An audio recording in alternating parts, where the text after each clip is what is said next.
If you really loved me, you'd surprise me with a vacation, or I'm going back to my ex, she said. So I left her first.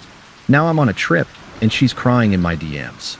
Hey viewers, before we move on to the video, please make sure to subscribe to the channel and hit the like button if you want to see more stories like this. Thanks. I don't know exactly when things shifted between me and Madison, but it wasn't all bad from the start. She was sweet, creative, and honestly, beautiful in that artsy, chaotic way that pulls you in before you realize the fire's not warm. It's destructive. We met 2.5 years ago at a friend's rooftop party.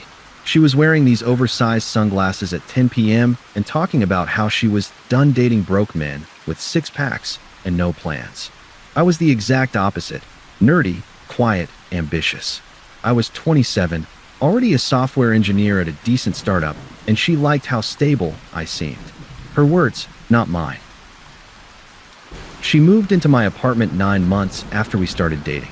Said it would help her focus on content creation full-time, which, at the time, meant TikTok dance trends, 3 podcasts she never edited, and exactly 1 attempt at starting a lifestyle blog. I covered rent, utilities, groceries, everything, without complaining. I figured it was temporary.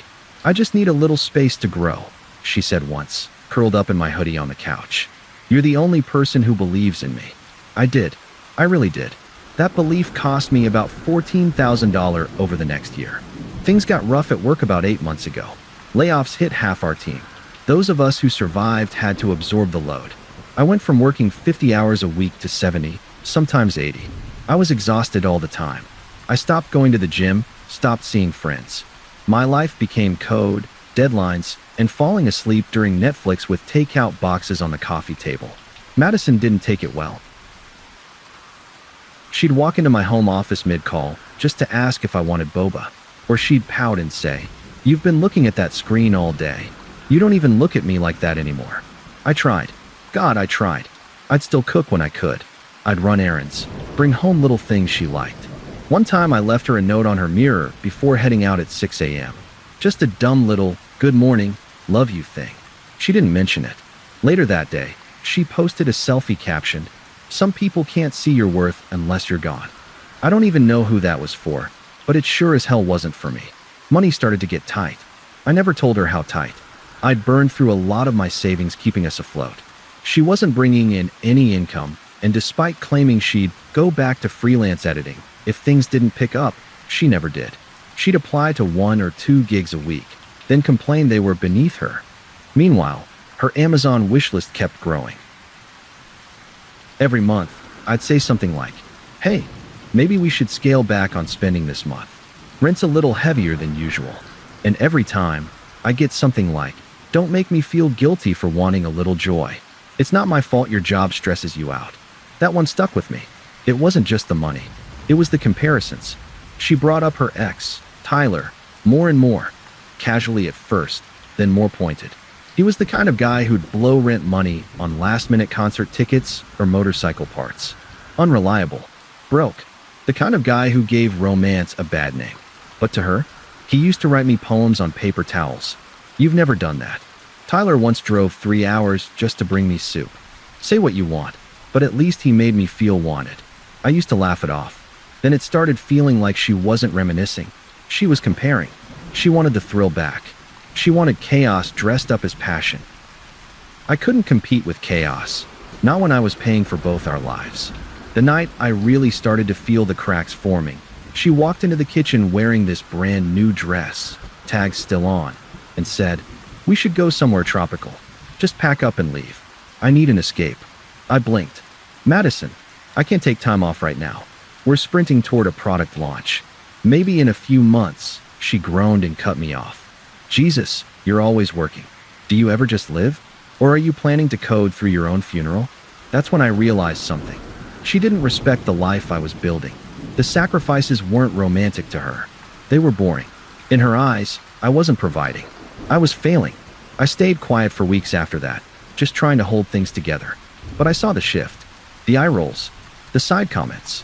The sighs when I told her I had another late night. The complete lack of gratitude. She started talking more openly about needing someone who just gets it. She didn't say his name. She didn't have to.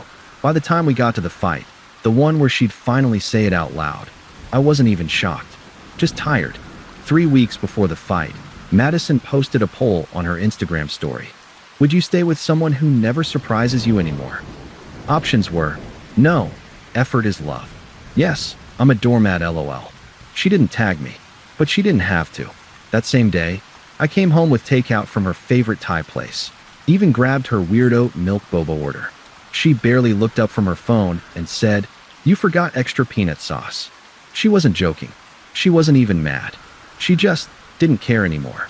Madison had started sleeping late and staying in bed until noon, scrolling on TikTok and sending me manifestation couple videos. She sent one clip of a guy surprising his girlfriend with plane tickets and a voiceover saying, "When he loves you enough to fly you across the world without you asking." She added a heart emoji. I responded, "Must be nice. Hope he cleared PTO with his manager first." She left me on read. The next week, I missed her cousin's birthday dinner. I had a system crash at work, the kind of thing that can cost us millions if we don't fix it overnight. I texted her multiple times. She never responded. When I got home the next morning, she was already up and on the couch in full makeup, scrolling through photos. "You know what's funny?" she said without looking at me. "Tyler never missed birthdays, or holidays, or anything. He made me feel like I came first. I didn't even take off my shoes. Just stood there, hollowed out." "You mean the guy who forgot to pick you up from the ER when you had bronchitis?" I asked. She rolled her eyes. "At least he had passion." "You're like a walking spreadsheet." That Friday, she brought up vacations again. "You said once you wanted to take me to Italy," she said while folding laundry. "That was before I wasted 2 years waiting for you to follow through." I nearly choked. "Italy? Madison, I'm literally working 14-hour days to make sure we can afford rent. You know I had to dip into my savings just to keep us afloat after you stopped freelancing, right?" She didn't flinch. "That's not my fault you're bad with money." The air left the room. "What?" I asked, stunned. "You make good money, but you act like we're poor. Other guys surprise their girlfriends with weekend trips, and they don't work half as much as you." "You mean Tyler?" I said quietly. She looked me dead in the eyes and shrugged. "I don't care if you worked 80 hours this week. If you really loved me, you'd surprise me with a vacation right now." Then, like she was ordering takeout, "It's not my fault you're bad with money. If you don't, I'm returning to my ex." Silence. She stood there, arms crossed like she just won something. But she didn't win. She ended it. I didn't say a word. I walked to the bedroom, grabbed my duffel bag, stuffed it with clothes, toiletries, my laptop, and walked right out the door. She didn't follow. She didn't ask me to stay. She just let me leave like she was testing if I'd come crawling back. But I wouldn't. She'd said everything I needed to hear. For the first 48 hours after I left, there was nothing. Not a text. Not a call. Not even a passive-aggressive Instagram story. It was like she expected me to come crawling back, like this was just another fight in her head, and the silence was part of the game. But I wasn't playing anymore. I crashed at my coworker Eli's place that weekend. Told him I needed a few days. I didn't say much else, and he didn't push. He handed me a beer, tossed a pillow on the couch, and let me be.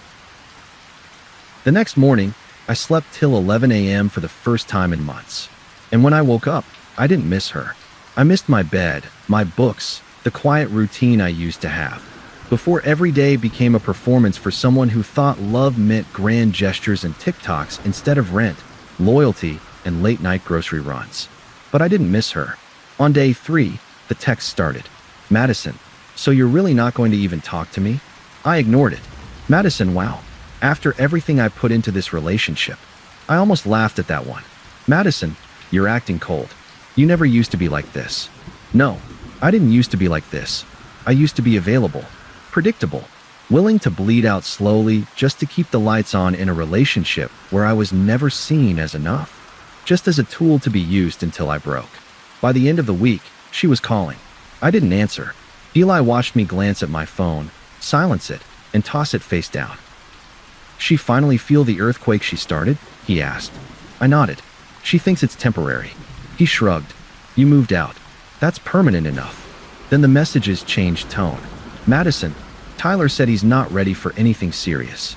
I thought he'd matured, but yeah. There it was. Slipped in like it was just a passing detail.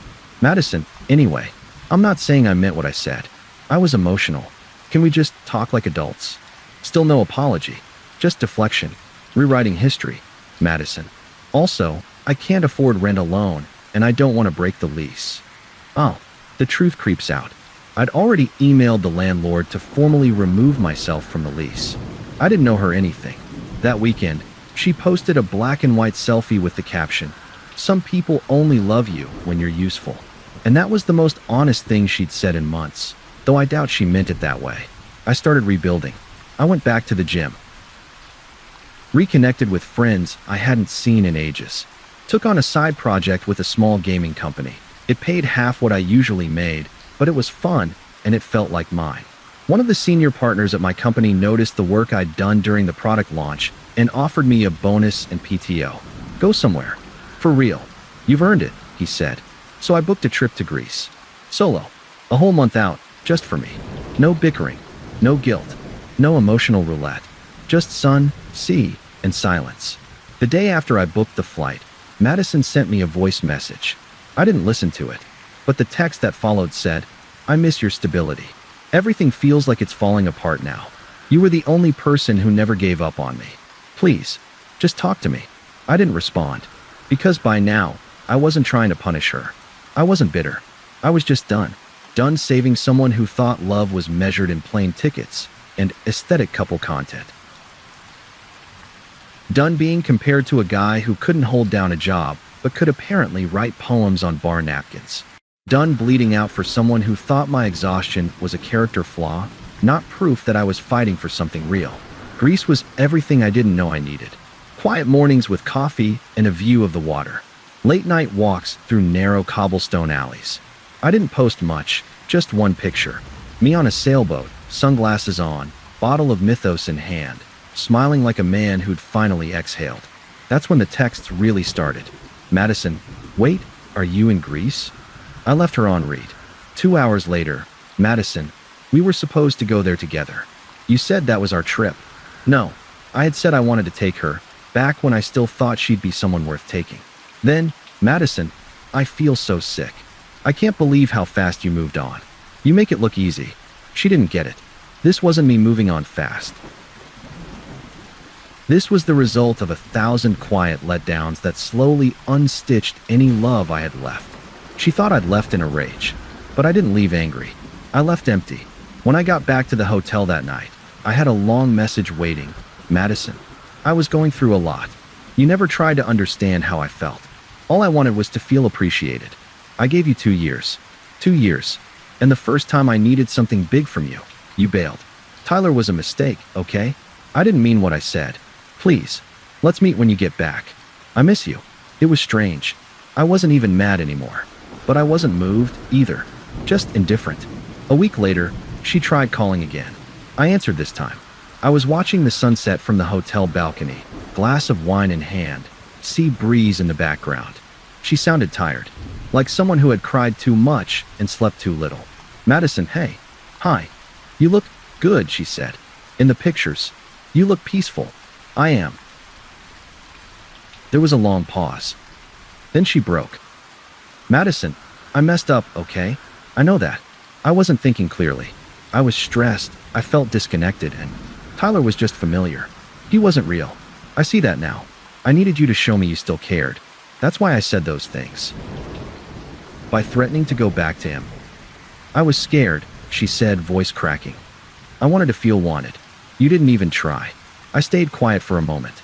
Then I said, Madison, I worked 80-hour weeks to give us a future. You saw that and said I didn't love you enough because I couldn't afford to fly you to Bali on demand. You didn't want love. You wanted proof. That's not fair. It's honest. Another pause. Then the anger crept back into her voice. You think you're perfect? You think disappearing like that was healthy? You abandoned me. I almost laughed. No, Madison. You made a demand. I just gave you your answer. She started texting mutual friends. Some reached out. One messaged me. Dude, she's a wreck. She said she was planning your future together, and you just ghosted her. I sent back one sentence. Did she tell you about the ultimatum? Silence. After that, even they went quiet. The truth always leaks, eventually. 3 weeks after I got back from Greece, I ran into her, by accident, I think, at a coffee shop near my office. She looked smaller somehow. Pale, thin, like someone who hadn't been eating well or sleeping right. She tried to smile. "Hey, you look different. I feel different." "You really done?" she asked, voice trembling. "Like, for real." I nodded.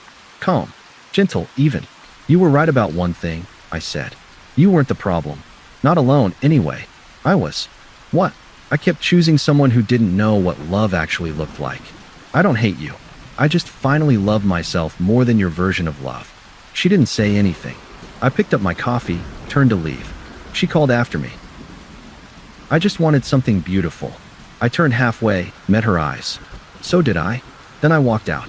That was the last time I ever saw Madison. She still follows me from a burner account. I've seen the name change a few times, but the profile picture is always some aesthetic quote or beach photo. Meanwhile, I've started seeing someone.